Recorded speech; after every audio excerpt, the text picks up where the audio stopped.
오늘 본문은 기도문인데요. 먼저 은혜와 복을 구하는 기도로 이제 말씀이 시작됩니다. 1절 말씀 보면 하나님은 우리에게 은혜를 베푸사 복을 주시고 그의 얼굴빛을 우리에게 비추사, 그렇게 기도합니다. 하나님 복과 은혜를 주세요. 그런데요, 이 67편 전체를 보면은 이 기도의 핵심 초점은 복과 은혜를 구하는데 초점이 있지 않습니다. 이 기도의 초점은요, 이 복과 은혜를 전하는 데 초점이 있어요. 우리 2절 3절 말씀 보면 이렇게 되어 있습니다. 주의 도를 땅 위에, 주의 구원을 모든 나라에게 알리소서. 하나님이여 모든 민족들이 주를 찬송하게 하시며 모든 민족들이 주를 찬송하게 하소서.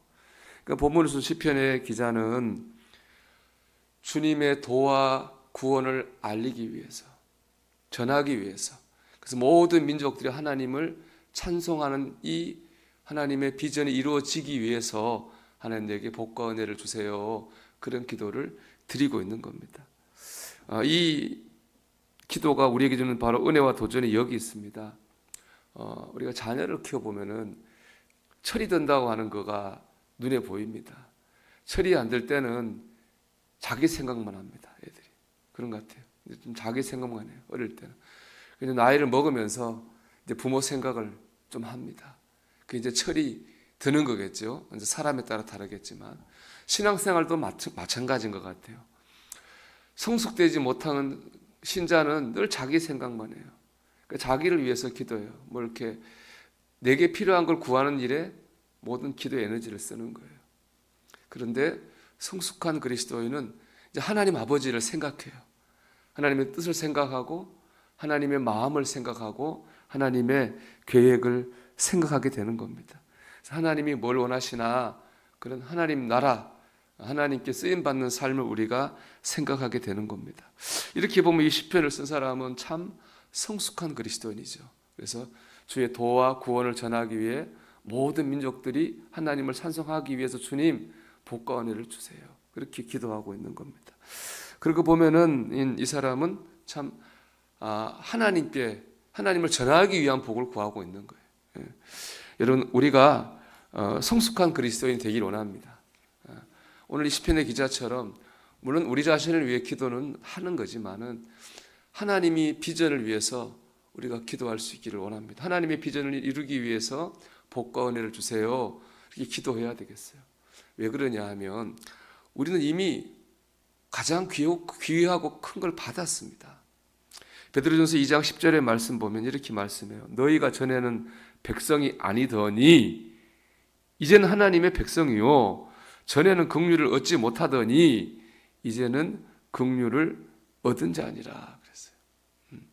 예수 믿기 전과 우리 후의 삶이 다른 거예요. 믿기 전에는 하나님의 백성이 아니었어요. 마귀의 종이었죠. 믿은 다음에는 하나님의 백성이 되었고 하나님의 자녀가 됐습니다. 신분이 달라졌어요. 또 긍휼이란 말이 나오는데 긍휼의 의미는 뭐냐 하면은 마땅히 받아야 될 걸 안 받게 하는 게 긍휼이에요. 그게 뭡니까? 우리가 죄를 지었으니까 벌을 받아야 되거든요. 근데 우리를 위해 예수님께서 대신 십자가 지고 죽어오셨어요. 죄는 지었는데 벌은 주님이 대신 받아오셔서 우리가 벌을 받지 않아요. 그게 바로 긍휼이에요. 우리가 구원을 받았다는 거예요. 예수님 통해서 우리가 구원을 받았습니다. 우리를 하나님의 자녀 삼아주시고 구원해 주셨습니다. 이거는 이렇게 저는 생각해요. 우리가 뭐를 가졌느냐 못 가졌느냐 소유잖아요. 근데 소유의 차원을 넘어서 우리 존재가 달라진 거예요. 하나님의 자녀가 되고 구원받은 사람이 됐잖아요. 뭐 소유가 아니라 존재의 차원에서 우리는 귀한 것을 이미 받았습니다. 이건 우리가 그동안 가졌던 것, 앞으로 가질 모든 걸 합쳐도 이거하고 비교할 수 없어요. 그렇기 때문에 우리는 이제 하나님의 뜻을 구하는 그런 기도를 드려야 될 줄 믿습니다. 그러니까 우리가 구해야 될 은혜와 복은 뭡니까? 하나님을 전하는 데 필요한 복과 은혜를 구해야 됩니다. 오늘 여러분이 구하는 그 모든 것들이 다 하나님을 전하는데, 하나님 영광을 드러나는데 쓰임받게 되기를 주의 이름으로 축원합니다. 특별히 하나님을 잘 전하는 데 필요한 복이 있는데요, 제가 베드로전서 2장 10절 말씀을 드렸는데 11절 11절 보면은 그 존재가 달라진 사람이 복을 전하는 방법에 대해 말씀하고 있어요. 먼저 11절 말씀 보면 사랑하는 자들아 거류민과 나그네 같은 너희를 권하노니 영혼을 거슬러 싸우는 육체의 정욕을 제어하라 그랬습니다. 우리가 하나님을 전하는 삶을 살려면요 경건한 삶을 사는데 방해가 되는 육체의 정욕을 제어해야 됩니다. 여러분의 경건을 가로막고 있는 육체적인 본능은 무엇입니까? 그거를 제어할 때 우리가 하나님을 잘 전할 수 있습니다. 우리가 수없이 많은 재물의 복을 받고 무슨 복을 받아도 그거를 제어하지 못하는 한 원래 우리가 사모했던 하나님 전하는 그 일을 할 수 없어요. 여러분 하고 싶은 그걸 참아야 돼요. 하고 싶은 그 순간을 참아야 돼요. 그래야지 하나님을 전할 수 있다는 겁니다. 또 12절 말씀 이렇게 말씀합니다. 너희가 이방인 중에서 행실을 선하게 가져 너희를 악행한다고 비방하는 자들로 하여금 너희 선한 일을 보고 오시는 날에 하나님께 영광을 돌리게 하려 합니다. 이방인 중에 선한 행실을 가지라는 거예요. 근데 그 중에 전 특별히 이제 도전되었던 말씀이 그 다음 구절이에요.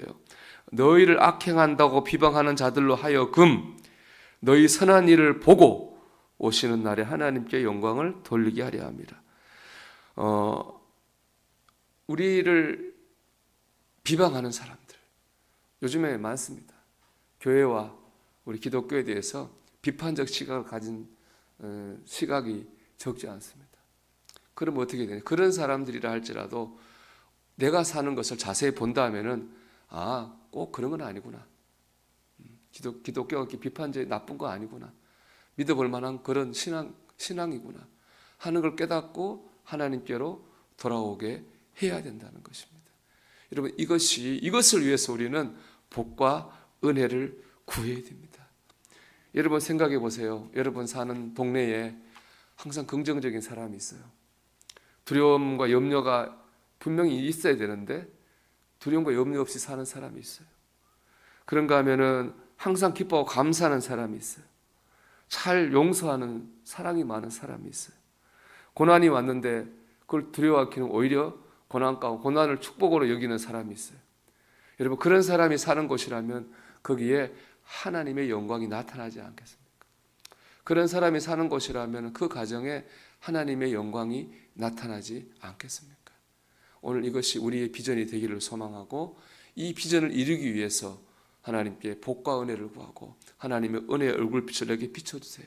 그리고 그 빛을 밝게 살 수 있으니까 그렇게 기도할 수 있기를 소망합니다.